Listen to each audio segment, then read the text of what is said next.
Sebenarnya kita dari awal mulai ini sih nggak ada sponsor sih ya. Oh, Dari awal, karena kita waktu acara yang TV yang lain pun pas waktu ada mau sponsor masuk saya nggak mau. mm-mm.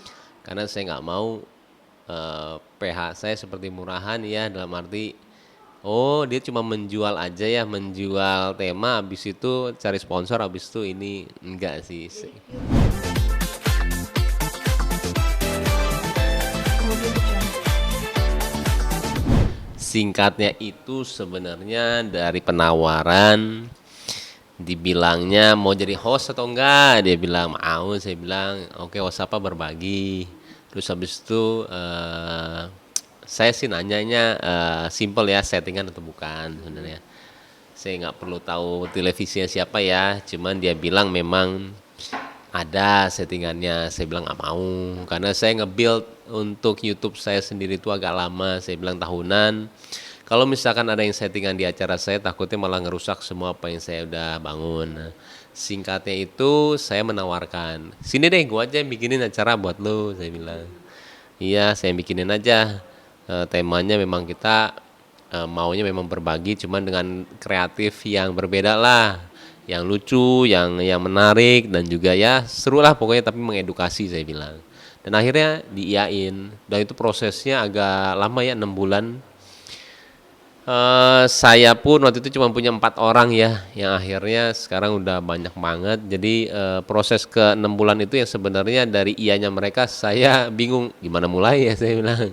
Akhirnya sekarang sudah terbentuk tuh dan alhamdulillah juga TV terkadang dari apa yang saya presentasikan, saya keluarin, mereka selalu senang alhamdulillah ya. Cuman kembali kan mengenai rating dan semua itu kan analisa sebagai kita itu pekerjaan kita juga ya menganalisa bagaimana karena setiap TV itu punya penonton yang berbeda-beda. Sama juga kayak YouTube sih, sama film juga ya mereka punya berbeda-beda tergantung kitanya sih. Dan itu bukan menjadikan istilahnya aduh TV mah pusing ada rating. Loh emang seperti itu keadaannya. Kita nggak boleh mengeluh, malah kita harus menyesuaikan ya. Apa nih yang harus gua ini, apa nih yang harus gua rubah? Iya, betul, man. Maka dari itu sekarang sudah terbentuk yang namanya PH Tiger Wong yang dari nama anak saya juga ya. Jadi sekarang sudah menyenangkan sih dan akhirnya mau berkembang terus lah insya Allah. Amin. Nah, dari produk-produknya ini, kenapa sih fokusnya Mbak Im Wong itu, Tiger Wong ya, Tiger Entertainment itu ke charity, ke berbagi gitu? Kenapa fokusnya kan banyak nih, ada angle-angle yang lain lah, ya konten-konten kreatif yang lain. Kenapa fokusnya di sini Mbak Im?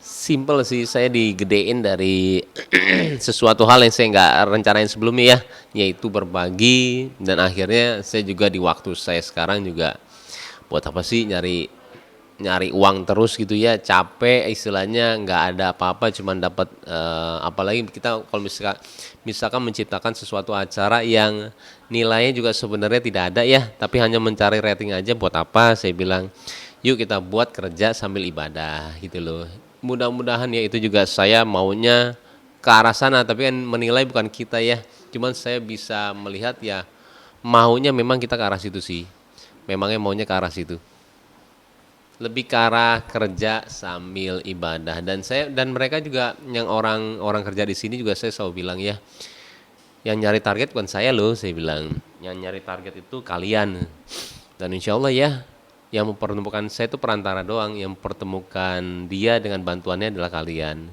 jadi mudah-mudahan yang pahalanya banyak buat kalian ya jadi memang saya tuh menteri perusahaan saya atau nggak apa-apa jangan cuman kita itu seperti kerja aja ya tapi lebih ke arah kerja gimana caranya dapat pahala sedikit aja gitu. Ya, jadi apa namanya, pahala apa kerja tapi dapat pahala juga ya Insya Allah di insya sini. Allah.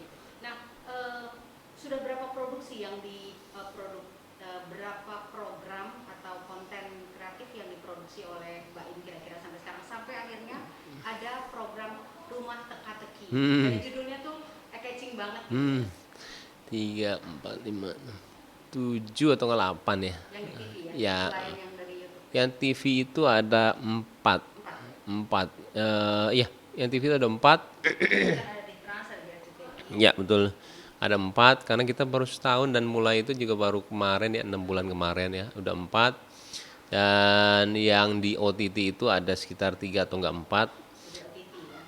Jadi kan yang paling susah kalau saya itu menjaga kualitasnya, karena saya waktu dulu juga pernah, saya kreatif, saya semuanya kamera dengan, kita cuman ngasih doang apa, bahan mentahnya mereka yang edit ya, adalah salah satu TV. Cuman saya nggak mau ketika hasil akhirnya itu saya menyalahkan mereka, ngerti nggak?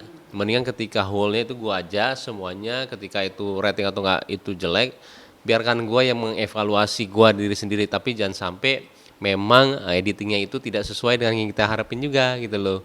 Banyak sih sepertinya kayak gitu-gitu ya. Nah sekarang itu sudah lumayan overload ya kita untuk menelorkan atau enggak menjadikan orang-orang untuk sesuai dengan apa yang saya ekspektasi itu sulit sekali sih. Perlu waktu yang agak lama banget. Jadi sampai sekarang itu memang saya selalu melihat bukan review ya, Mas preview Mas, nih selalu saya lihat. Nah makanya agak Mbak itu masih masih apa namanya motornya, iya. Nah iya makanya kemarin tuh agak overload ya. Jadi kita banyak sih yang saya belum cerita sama kalian ya. Banyak banget sih yang belum saya cerita. Saya juga nggak mau suatu apa yang saya buat itu karena dilihat karena sayanya. Saya nggak mau. Jadi saya mau dilihat karena produksinya bagus, eh, pembelajaran juga bagus, hasilnya juga sangat bagus. Jadi saya mau dilihat bukan karena saya. Dan terlalu banyak sih, alhamdulillah ya yang saya bilang yang hebat-hebat ya, yang saya pernah ini tapi kalian tapi saya nggak bilang banyak sih. Dan sampai kadang-kadang kalau misalkan saya bukan presentasi ya, saya lagi meeting sama klien, oh iya saya juga buat ini loh, ini. Hah? Itu lo Im? Iya saya bilang, tapi saya nggak pernah mau bilang karena biarkanlah itu yang jadi track recordnya si film itu dan juga si perusahaan yang saya ini ya, tapi bukan karena sayanya gitu loh. Heeh. nice banget. Nah, rumah teka-teki ini konsepnya awal mulanya gimana? Ini kan tayang di Global TV nih.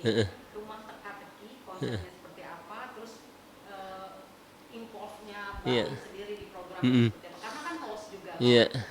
Sebenarnya ini dari awal itu sebenarnya ada ide semuanya saya ya. Ide awal saya, kreatif saya. Jadi saya itu orangnya emang kalau lagi bengong tuh agak terlalu terlalu banyak pemikiran yang bercabang ya. Salah satunya ya ini ya. Saya lucu juga ya waktu itu lagi nonton apa, akhirnya kepikiran dan gimana cara. Oh, waktu itu saya lagi buat satu acara TV tapi yang diganggang gitu ya. Mau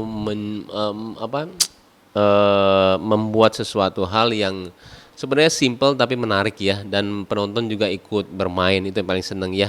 Jadi kalau di rumah teka-teki ini ya semuanya bermain. Nah sekarang tuh saya lagi mau coba yang menonton pun ikut bermain ya. Jadi kalau rumah teka-teki itu kan seperti teka-teki silang ya.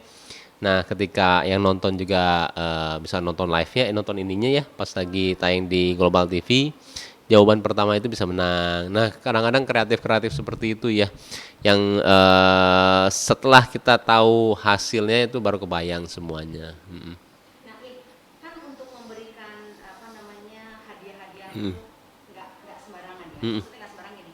Kita juga butuh ada sponsor. Gitu. Nah, gimana sih Mbak Im itu mengikat sponsor? Urusan kepercayaan kan ini. Gimana tuh Im? Sebenarnya kita dari awal mulai ini sih nggak ada sponsor sih ya. Dari awal, karena kita waktu acara yang TV yang lain pun pas waktu ada mau sponsor masuk saya nggak mau. Karena saya nggak mau PH saya seperti murahan ya, dalam arti oh dia cuma menjual aja ya, menjual tema habis itu cari sponsor habis itu ini enggak sih. Kita pure Yang dikasih itu benar-benar uang kita jadi nggak pernah mau saya jadi uang sponsor. Jadi seperti cara sedekah yang berbeda sih kalau saya ya, dan masuknya juga berbeda ya ke orang-orang yang dikasih gitu ya. Jadi kalau misalkan pakai uang sponsor mungkin nggak kerasa gitu ya ke saya ya, tapi ketika pakai uang sendiri itu lebih kerasa lah, dan mereka pun terimanya juga kerasa sih kerasa. kita juga rasa memberinya ya. Iya. Tapi ada penawaran nggak sih dari sponsor? Banyak. Terus gimana sih respon klien menolak secara halus nih?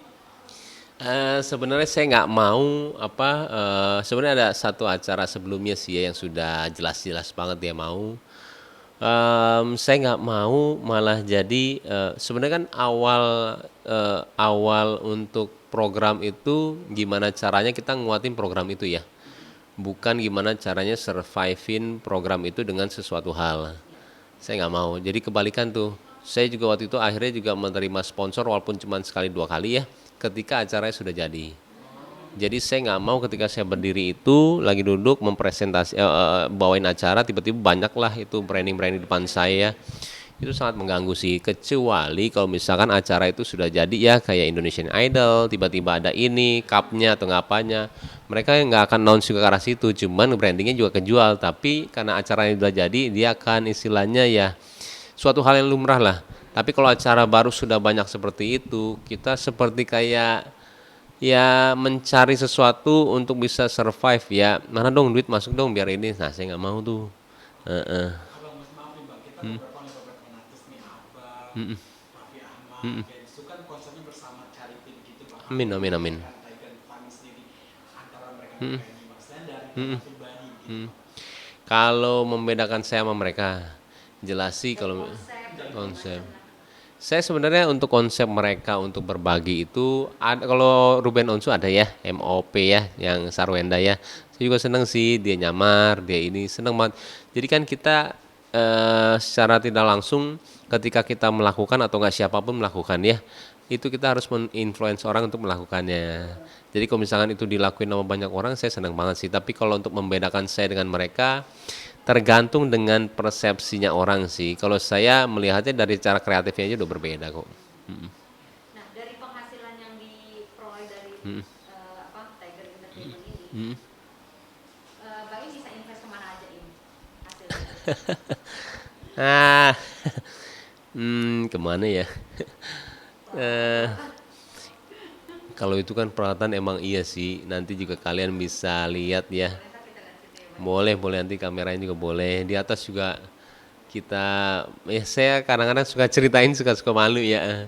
Mereka kalian lihat sendiri aja takut nggak enak saya tuh cerita begitu kadang-kadang iya. Tapi memang Misalnya gini, ya aku ada kantor bisa nggak biarkan mereka aja nanti tapi dibolehin kok. Tapi kalau untuk saya cerita terkadang saya bingung saya tuh cerita. diciptakan kayak begini emang Mbak In sendiri konsepnya. Jadi gini, Nah, ini maksudnya apa nih? ini sebenarnya buat apa? Buat acara. Jadi memang ada satu acara yang kita perlu ini dan saya tuh orangnya nggak pernah karena kita itu PH baru ya, mungkin pembelajaran juga buat semuanya ya. Kalau PH baru itu gimana caranya mereka itu mencari perhatian di kliennya, yaitu TV-TV ya atau nggak OTT. Apa yang membedakan saya dengan orang lain? Apa yang membedakan saya dengan PH lain? Saya itu selain propertinya yang istilahnya juga niat dan juga kreatif yang ini, saya tuh mau istilahnya ketika kita masuk tuh tayang, ih gila ya si Baim ya, nah itunya loh, gila ya kok niat banget ya, nanti di atas juga kalian juga bisa, ya betul. Tapi ekspektasinya ke TV di sini saya harus ngasih soal di sini, supaya mereka itu berbalik lagi sama saya. Jadi kalau saya tuh, ya harus dong. Makanya ketika kalian nanya apa aja sih investnya, pokoknya invest itu sesuatu program atau nggak produksi itu akan sangat baik kalau memang difasilitasi dengan sesuatu hal yang baik juga. Jadi kalau ditanya apa aja investnya, ya pasti kita pakai kamera yang terbaik, kita pasti pakai CPU yang terbaik untuk editing. Nanti kita mau beli editing yang benar gitu ya, yang istilahnya 4K. Jadi kan itu sebenarnya bisa dibilang invest ya. Tapi kalau saya utarakan semua di sini dengan ini, takutnya persepsi orang beda ya. Jadi gue punya ini loh, gue punya ini, aneh gitu loh. Saya bukan ke arah sana sih, saya lebih ke arah kalau misalkan saya mau memproduksi suatu hal yang hebat, memang alatnya harus hebat-hebat sih, sesimpel itu. Nah, Mbak In itu kan bisa sesukses ini pasti ada perempuan hebat yang mendampingi Mbak In. Nih, misalnya kayak Paula gitu. Supportnya Paula sendiri untuk semua yang dikerjakan Mbak In seperti apa? Dia itu membebaskan saya ya, membebaskan saya untuk berkreasi. Uang pun juga sebenarnya kan sekarang sudah saya tidak pernah menerima sendiri ya, lebih ke PT semuanya. Jadi ya, yang uang PT uang dia juga, cuman dia mempercayai kemana keluarnya. Kadang-kadang menanyakan, kadang-kadang nggak juga. Jadi memang dia percaya banget sih. Tapi gimana?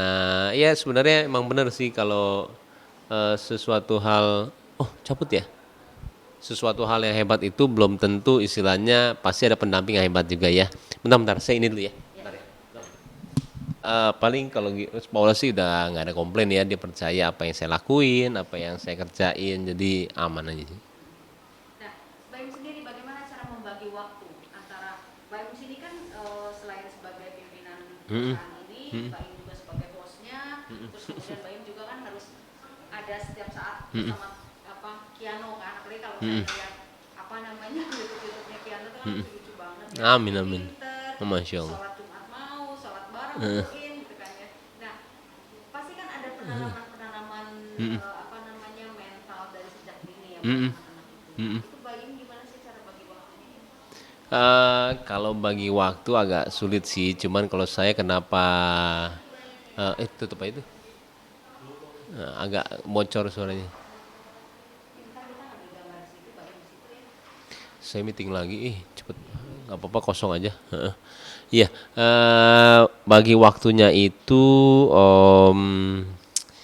sebenarnya sih agak sulit memang kalau nggak pinter-pinter, karena kenapa saya semua acara sekarang ya berusaha saya yang produksi juga, saya buat juga karena waktunya itu supaya bisa buat keluarga sih, dan terkadang saya juga keluar kota untuk bisa nyenengin keluarga juga. Padahal sebenarnya di sana ya kerja-kerja juga ya. Cuman kalau nggak ada seperti itu, saya bingung lagi sih untuk bagi waktunya seperti apa. Takutnya memang nggak ada waktu buat mereka. Tapi saya sampai sekarang tuh setiap hari diusahain ya, walaupun saya kerja jam 7 ya sampai jam 6 sore, tapi diusahain maghrib tuh udah nggak ada. Jadi bisa di sini untuk dikit-dikit ada meeting atau nggak apa, selesai itu jam 9 pulang. Tiap hari.